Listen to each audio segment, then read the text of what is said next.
بسم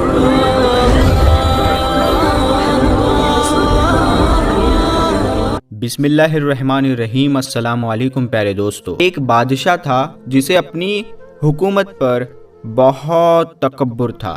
اس کی 7 بیٹیاں تھیں۔ ایک دن بادشاہ خوش ہوتا ہے اور اپنے 7 بیٹیوں کو بلا کر پوچھتا ہے کہ میں تم سے ایک سوال پوچھوں گا اور اگر جواب اچھا لگا تو تمہارا من چاہا انعام بھی دوں گا۔ تم سب ایک قطار میں کھڑی ہو جاؤ اور ایک ایک کر کے بتاؤ تم کس کا دیا کھاتی ہو اور کس کا دیا پہنتی ہو۔ تو 7 بیٹیوں میں سے 6 بیٹیوں نے کہا ابا جان ہم آپ کا دیا کھاتے ہیں، آپ کا دیا پہنتے ہیں، آپ ہی کی وجہ سے ہماری یہ شان و شوکت ہے۔ یہ سن کر بادشاہ بہت خوش ہوا اور سب کو اس کی من پسند چیز دے دی۔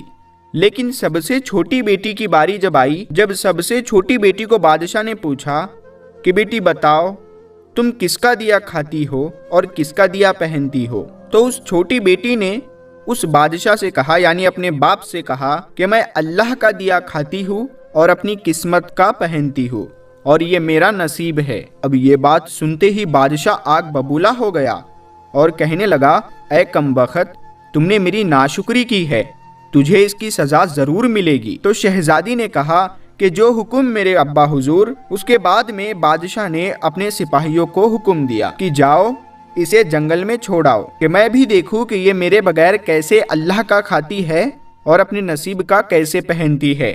شہزادی سے اس کے زیور نکال لیے جاتے ہیں اور خستہ حال کپڑوں میں بغیر کسی ساز و سامان کے بادشاہ کے حکم کے مطابق جنگل میں تنہا چھوڑ دیا۔ لیکن شہزادی بہت مطمئن تھی کیونکہ وہ اللہ کی پیاری بندی تھی، اللہ پہ بہت بھروسہ رکھتی تھی اور شہزادی کے نصیب میں جو رزق ہے وہ اسے ضرور ملے گا۔ یہ اسے یقین تھا کہ جو میرے نصیب کا ہے وہ مجھے ضرور ملے گا۔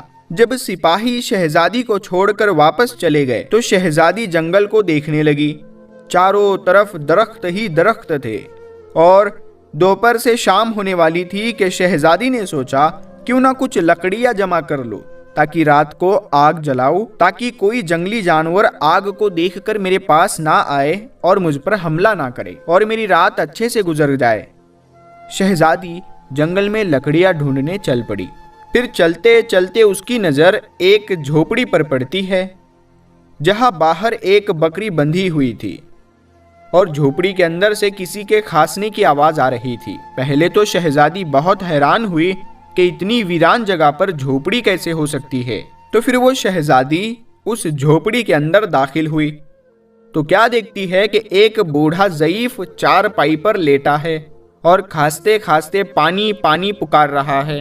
شہزادی ادھر ادھر دیکھتی ہے تو کونے میں ایک پانی کا گھڑا پڑا ہوا ہوتا ہے، تو گلاس میں پانی بھر کر بوڑھے ضعیف انسان کو پلاتی ہے اور جھوپڑی کی صاف صفائی کرتی ہے۔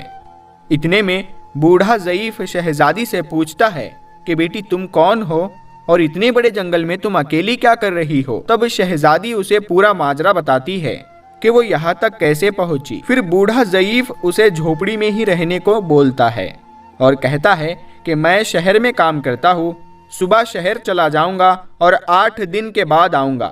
تم یہی رہو اور جھوپڑی میں کھانے کا سامان ہے اور ندی پاس میں ہے، تم وہاں سے گھڑا بھر لیا کرنا۔ صبح کو بوڑھا ضعیف شہر چلا گیا اور شہزادی یہاں جھوپڑی میں اکیلی ہی سب صاف صفائی کر کے بکری کا دودھ نکالتی ہے اور آدھا اپنے لیے رکھ لیتی ہے اور آدھا باہر ایک کونے میں ایک برتن میں ڈال کر رکھ لیتی ہے کہ رات کو کوئی جانور بھوکا ہوگا تو یہ آ کر دودھ پی لے گا اور خود اندر آ کر سو جاتی ہے۔ صبح سویرے جب شہزادی اٹھتی ہے تو کیا دیکھتی ہے کہ دودھ کا برتن خالی ہے اور پاس میں ایک لال پڑا ہوا ہے۔ پیارے دوستو یہ لال بہت قیمتی پتھر ہوتا ہے، اس کی قیمت لگانا ناممکن ہے، بہت ہی مہنگا ہوتا ہے۔ تو جب وہ شہزادی دیکھتی ہے کہ اس دودھ کے برتن کے بازو میں ایک نایاب اور قیمتی لال پڑا ہوا ہوتا ہے اور پاس ہی سانپ کے نشان بھی نظر آتے ہیں، تو شہزادی کو یاد آتا ہے کہ بچپن میں اس نے اپنے محل میں یہ بات سنی تھی کہ کوئی نایاب سانپ بہت زیادہ جب خوش ہوتا ہے تو ایک ایسا لال اگلتا ہے جس کی قیمت ہیرے جواہرات سے بھی مہنگی ہوتی ہے۔ شہزادی بہت حیران ہوتی ہے اور دل ہی دل میں یہ سوچتی ہے کہ شاید سانپ بہت بھوکا تھا،